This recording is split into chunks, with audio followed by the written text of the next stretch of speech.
This episode of GMK is brought to you by Devil's Gap Marina, located at the end of Matheson Bay Road on beautiful Lake of the Woods and open all year round.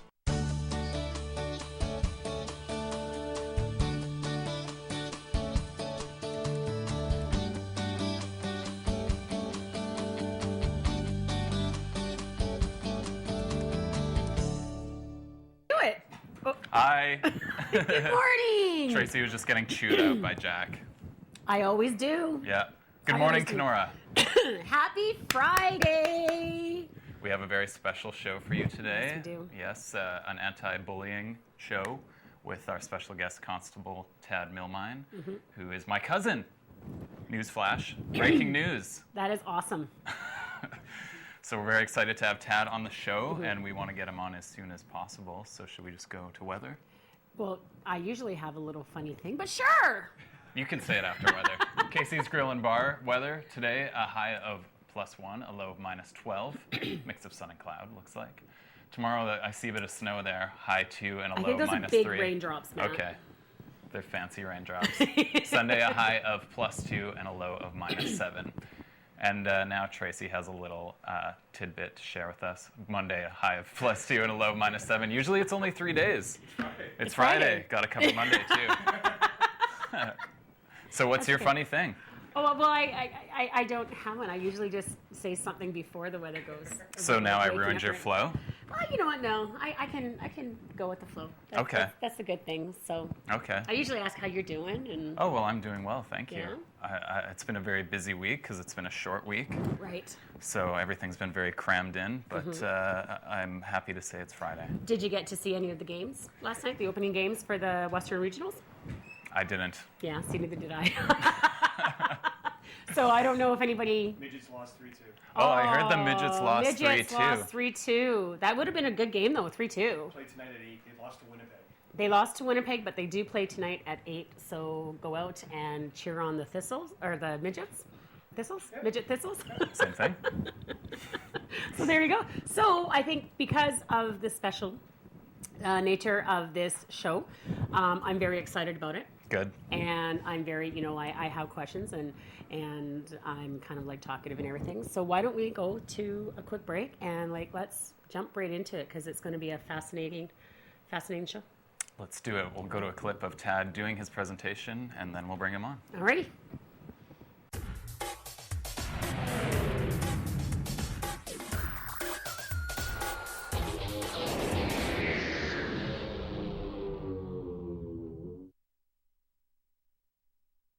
Look in the mirror when you go home tonight. Start tonight and then do it every other night for the rest of your life like I do. Look in the mirror at yourself and ask yourself one very simple question. Was I the very best person I could have been today? Ask yourself that. Because when you ask yourself that, that's when you're going to remember the things that you said today. You're going to remember the actions that you took. But most importantly, you're going to remember the people that you saw getting hurt and you didn't do anything about it. And promise yourself that tomorrow, I'm going to be better. Tomorrow, I'm going to change. I'm going to do something. It is never too late to change. If you all made a choice right this minute that you're not going to call anyone a bad name anymore or beat anybody up, you will be the one and only school in the entire world that just solved bullying. Think of how famous you will be. You have solved bullying. That simple. You didn't need any adults' help. You didn't need new laws. You didn't need new policies. You didn't need new school rules or anything. All you had to do is just stop. It's that simple. And we're back. Welcome, my cousin, Constable Tad Milmain. Thank you. Thanks very much for having me. How are you today? Absolutely terrific. How about yourself? I'm good. Good. I am excited, I have to admit, because this is... every once in a while we have guests on, like Constable Dave, our own Constable Dave that goes to the schools to do things. And there is so much, I'm not even a mother or anything, but I'm around kids and that a lot of times. And it's a very passionate topic for me because I can't seem to wrap my head around the whole bullying thing. Right. So to have you on today and to be able to talk to you without having to get cut off because it's only a short segment is wonderful to me. So. Well, thank you. Welcome it's an honor here. to be able to be here, so thanks so much. So now you have started out, you're out in BC. I am. Surrey, And British so- Columbia. And so you were saying that you've been at it for quite a bit. So just tell us a little bit about what it is that you're doing. Well, as far as the project's concerned, I began in October of 2012. It was something that I thought was actually going to be rather small. I just thought it was important to, being a police officer and being a Mountie, that I thought, I'll just go to a local school, perhaps on days off type of thing, and just pop into a small classroom and let people know that if there's something going on in their life, that I'd be more than willing to be there to listen, to be a friend, to offer support, or even if possible, be that link if that's what they're looking for. But what I didn't anticipate was the fact that little discussion that I started with on the first time at that first school, through word of mouth and through the assistance of the media picking up on what I was doing, that it turned into something that is now a full-time and then some project, where it's not just my little circle of Surrey anymore. Now it's all across Canada. And that started about December of going across Canada. This is my third province that I've been in. I have several more to go before this school year is out, and needless to say, it just keeps growing. Now, I watched your presentation yesterday. You did. And I enjoyed it quite a bit. And I'll ask you this. I probably have my own opinion, but what do you think makes your presentation different than other anti-bullying campaigns?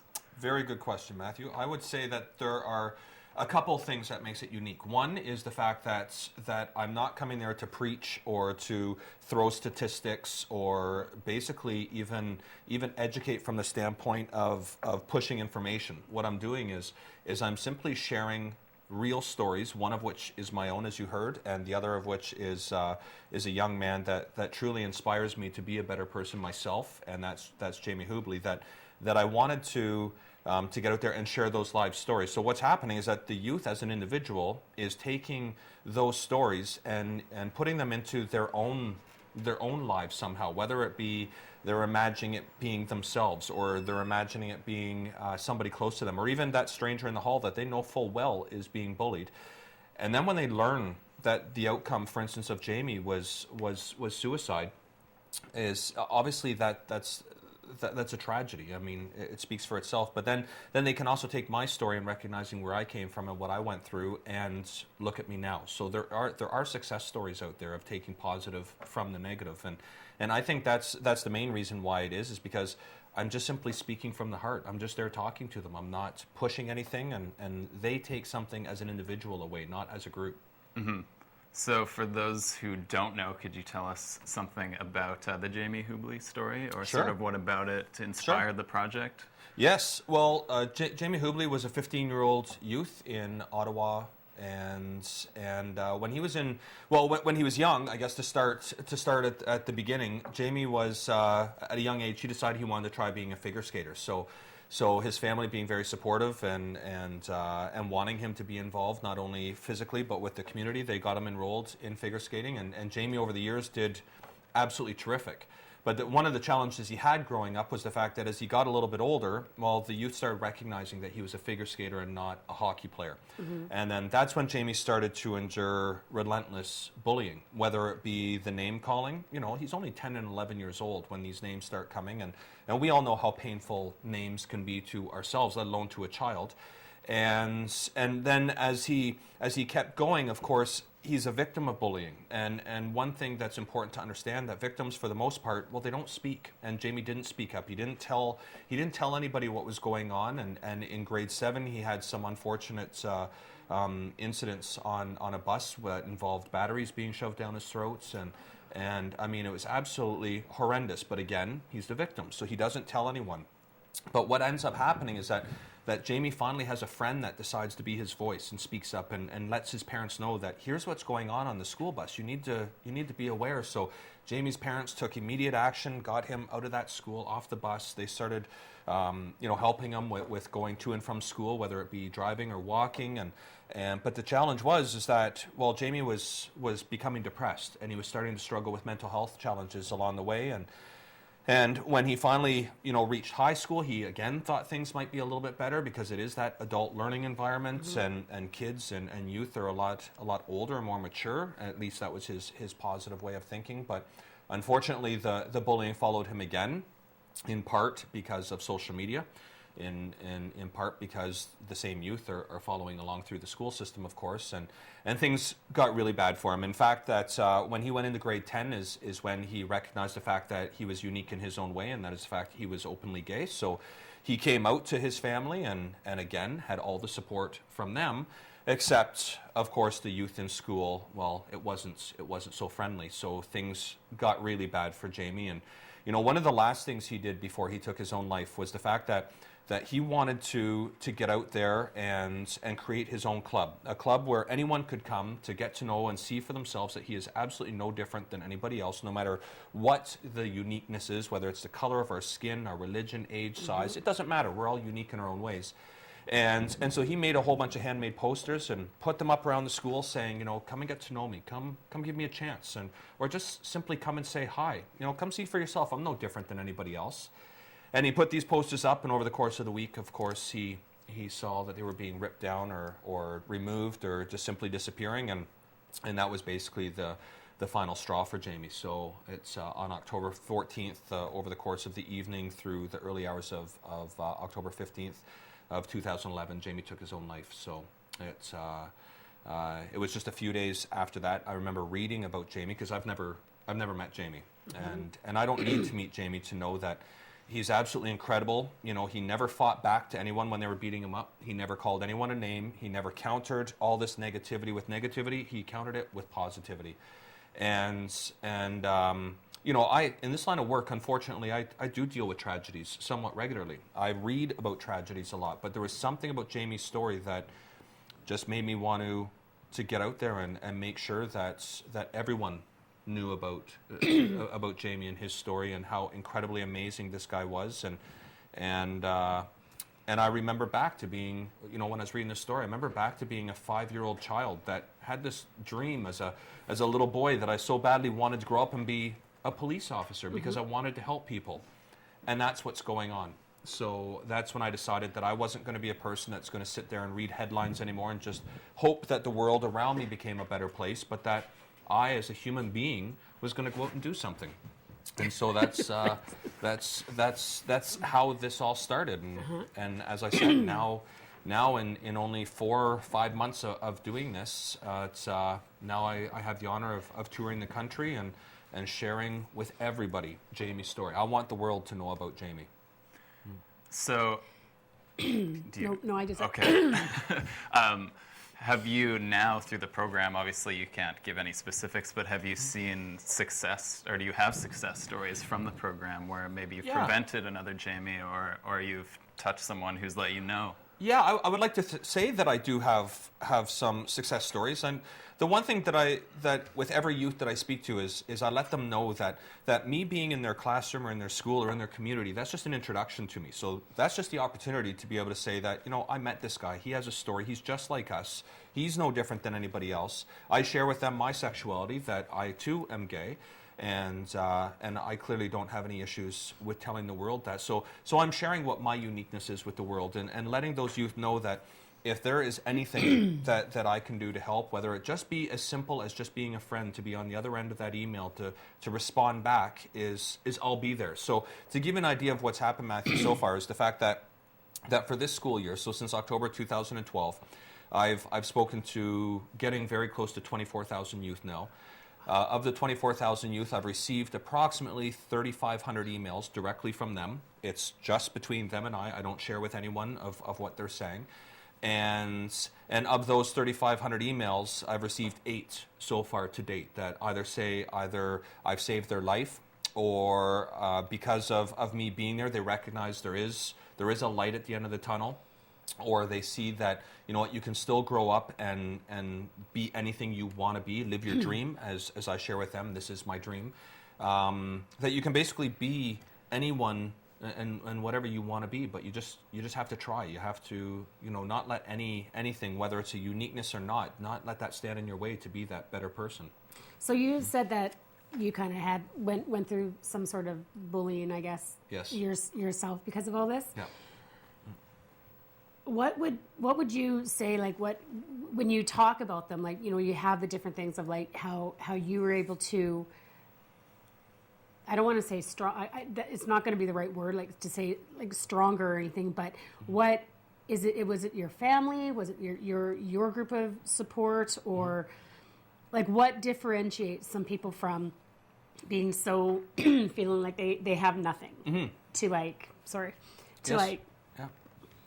I think it goes back to the question that Matthew asked earlier about what stands out from other bullying presentations, and it goes back to I'm just simply sharing my story. So I take them step by step of what I went through, whether it be the bullying or whether it be the the negative home life that I had, or whether it be the fact that since my late teens I've lived on my own. I've been on my own, so I didn't have anyone there to, especially adults. I didn't have any adults in my life at that time to help me along or to figure out. I mean, I ran away from home, so and I've been on my own since that day. It wasn't planned. It wasn't expected. It just happened. The spur of the moment that night is when I decided that was it. Enough's enough, and that was my breaking point. So I think what the youth are taking away from my story when I go all the way through until how I became a police officer is the fact of recognizing that you don't always necessarily need somebody else. You need your own inner strength. You need to be able to look at yourself and recognize that I can do this. Yeah, we do need help from others, but it really does start with ourselves on the inside. And in my case, being bullied, and eventually I was strong enough just to walk away from it all. And the reason why I was bullied, I guess, to give the viewers an idea, is because I was extremely shy. And don't let this fool you. Extremely shy and introverted, and I would never stand up for myself. And in fact, I had an emotional challenge back then, and that was I was crying all the time. And the youth found out, starting in grade 5 and 6, that for me that I had a trigger, and that trigger was just call me just a couple of bad names, and it didn't matter where I was, it didn't matter who was around. I couldn't control it, I couldn't fight it or hold it off. I would cry, and cry means like Niagara Falls coming out of my face. I couldn't breathe, I couldn't speak, and the kids, they loved it. They thought it was the greatest thing. So they did this repetitively, day after day, year after year, until the age of 17. But what they didn't know is what was going on in my home life, how much I disliked being at home. And of course, I'm not fighting back to anyone within the school, so they're thinking everything is fine. And that's what I'm also trying to get out to the youth, again, with yet another message within the message, is that we don't know what's going on in someone else's mind. We don't know what's going on in their home. And that's always everyone's dirty little secret. We never share what goes on behind the four walls of our own homes. So it's by sharing, again, the details of my growing up and my story, both at home and within the school system, that maybe they're going to see that their words and their actions are causing very serious harm to others, permanent harm to others. So have you ever heard back from, I guess, the bullies themselves that have said, like, thank you for this presentation kind of thing, because they've been able to recognize, well, maybe I better lay off, and, right. like not just the victims that you can say, but the people that are actually going like, oh, you know what, maybe I should be able to be a little bit more understanding, or... Yeah. It's a great question, Tracy. I can tell you, I can think just off the top of my head of at least 3 where the bully has been the person to message me, or at least they view themselves as a bully, and they're telling me that, you know what, I didn't realize, or I didn't understand, or your story has changed my way of thinking, and they're committing to me, which they don't have to, but they're proactively committing to me that they aren't going to do that any longer. On the flip side, I have had a young person, I believe he was 12 years old, send me a message right when I kind of started this. It's about late October, November, saying that when I was done my presentation, he was at the bus stop and his bully came up to him. He'd been being bullied by this individual for over a year. And this bully came up and said, you know what, I'm sorry for what I've been doing.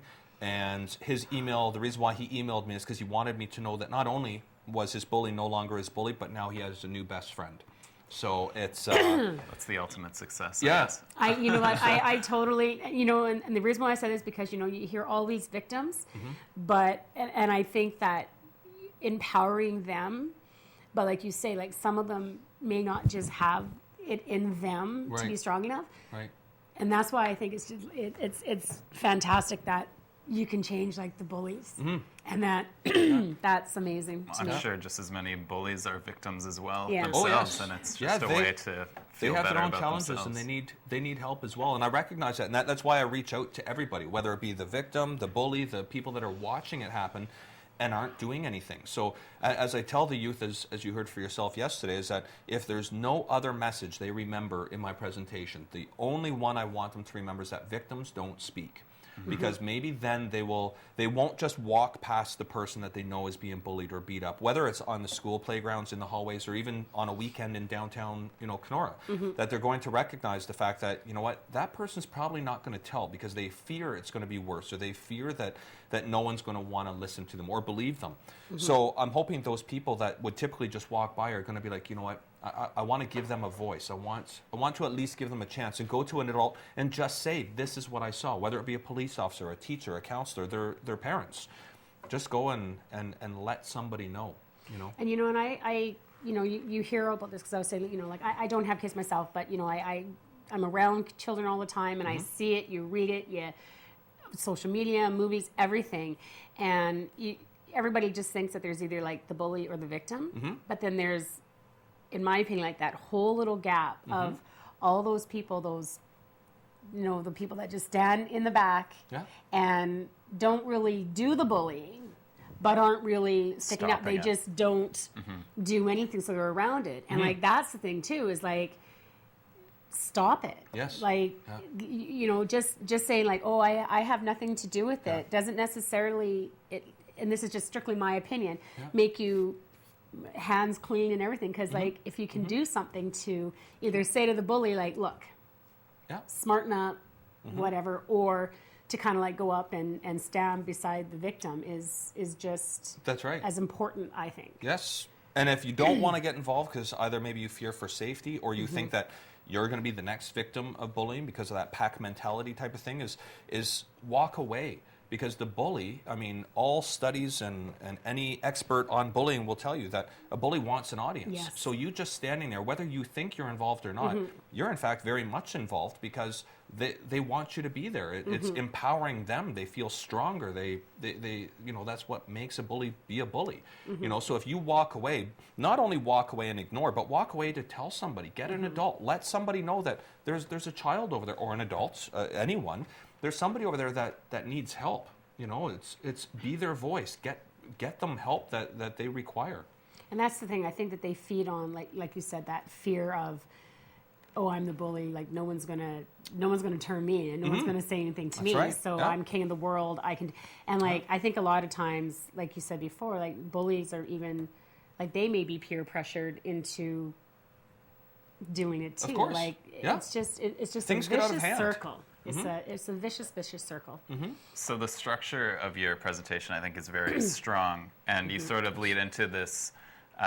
You lead into the section of your presentation where you talk about getting away from your home life and your situation, and I think that's good, and showing people like that there are so many options out there. Like when they feel that there's no escape, that they can really just walk away at any time, and there's so many resources to help them. Yes. So. But just the overall structure of your presentation is so strong, and I was wondering what the process was for you in coming up with. Was it just sort of made up on the fly one day, or were you like, okay, I got to cover my home life, and then Hubley's story, and then... I can tell you that to this day, I have never written a single thing down. I've never made a note. I've never planned it out. It's just one of those things just the natural. Yeah. Well, I mean, I'm up...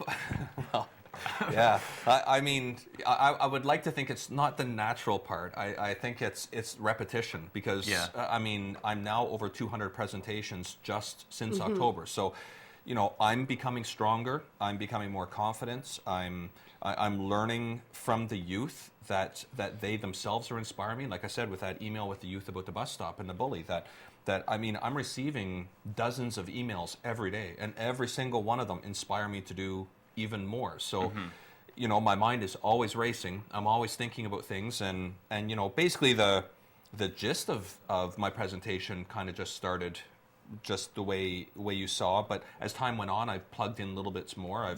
I've recognized that maybe sharing more about myself would help too. So whereas before I didn't share as much about me and I shared more about Jamie, it's almost changing ever so slightly that I'm sharing more about myself and just sharing what I think is most important about Jamie. And at the end of the day, for Jamie, what's most important to me is the fact we remembered that he was a boy, he was a child. It's he was somebody's son, he was somebody's brother. It's I think I've told you I had the honor of just a few days ago going to Ottawa, meeting with the Hubley family for the first time. I'd never met them before. I'd had 2 very brief email correspondence with them. The first one asking, could I share with the world Jamie's story? Would it be okay if I told everyone? And then the last one was, I think I'd like to come and meet you and talk to you. Would you be okay with that? And they were very kind, very welcoming. So I met with them a couple of times, including being in their home where Jamie grew up and seeing all his photos and family videos and hearing the stories and having his very own dogs sit beside me, which was very touching. And so if anything, I'm even more inspired than ever. And just when I thought I couldn't be any further, any more inspired, now I even more so. Well, obviously this has helped you to heal, I assume, Yes. but Yeah. did you get the impression that it's helped the Hubley family to heal as well, being able to do good by spreading the story? I think, and I can't say for sure, but my impression would be that I think they were very happy to know that this wasn't a request just because of the situation, because oftentimes in tragedy we get a lot of people that want to act, but as time goes by, things slowly fade. It's not as much attention. People don't remember as well. Whereas for myself, I'm just getting started. It's very important for me that no matter how far down the road we go, that I'm still going to be telling everybody about Jamie. And and I think they were very proud to know that not only am I doing this, but I have the full support of the RCMP. They are my number one fan, my number one supporter with allowing me to do this now full time. I mean, they pay my expenses. They let me go. They haven't asked me to change or add or subtract or remove or alter my presentation in any way. They just want me to keep doing what I'm doing. And and I think that's the most powerful thing, like, that I've been able to take away from today, is that just before we went on, you were saying, like, you're not a doctor, you're not a psychiatrist, you're no expert or anything, but and so to like have notes or anything, everything is just coming totally From like the the heart. truth and from the heart. So in a sense, you don't need any kind of thing because you're not trying to do any research or anything. And I think that's the most powerful thing, because you're saying it as a person, like, look at where I come from, and Right. like from being in the RCMP with all those kind of different things. I think that is like absolutely amazing. So I thank you for doing what you're doing for the youth and that. And I would love to keep asking you questions, but unfortunately we have to wrap up the interview. Oh, we can just keep going. Oh, well, We could. but thank you so much for coming on today, Tad. It was Thank you. an excellent interview. Thank you very much. And thanks for the viewers. And check out his website at bullyingendshere.ca. bullyingendshere.ca for more information. And there it is. All right. Well, shall Thank we you. go to a break? Yes, we should. Let's go to a break. No, there's no break. Weather. Oh, we're Oh, rotate. Okay. Oh, you I get didn't to come even- on and do Nice. the Oh, weather. There wonderful. you go. Yes. No I snow have to just tomorrow, interpret please. No hand snow signals. Yes. Yeah. So anyway, for the weather, brought to you by Casey's Grill and Bar. Today, it's going to be a high of +1, a low of -12. And for tomorrow, a high of +2, a low of -3, and some snow. Sunday, a high of +2 and a low of -7. It might be rain if it's in the pluses. You never know. But then on Monday, more snow apparently, high of +2 and a low of -7. I wonder if this It's is... April, isn't it? Yeah. It is. Okay. I know, and that's why I think it's just big raindrops. Right. Because it has to wash all the snow away. Isn't weather here awesome compared to BC? Yes. It's incredible. It's very nice. I understand you have very large mosquitoes, so I'm glad that I'm missing that season, but I get to see a lot of snow. Oh, you can come back and see the mosquitoes. Yeah, Yes. sure. And if you want more information on Good Morning Kenora or on Tad's presentation, you can check us out on Facebook, facebook.com/GoKenora. We'll post a link to his website on there, so you can And we check would it like out to there. do a big happy birthday to a Paige Andrews. Oh, His birthday very is well today. So birthday. happy birthday. It's a Friday. It's the Western Regionals, so there's hockey going on all weekend, so that's exciting. So Tad, again, thank you very much for coming on, sharing you. the story. Were we better than Canada AM? Yes. It was an honor being here. There you Thank go. you. That's Thank you so awesome. much. He dodged. He dodged the question. That means yes. So until then, everyone, please have a great weekend. Enjoy the weather, whether it's rain or snow. And we'll be right back here on Monday morning. Thanks for tuning in, and thank you. This episode of GMK was brought to you by Devil's Gap Marina, located at the end of Matheson Bay Road on beautiful Lake of the Woods and open all year round.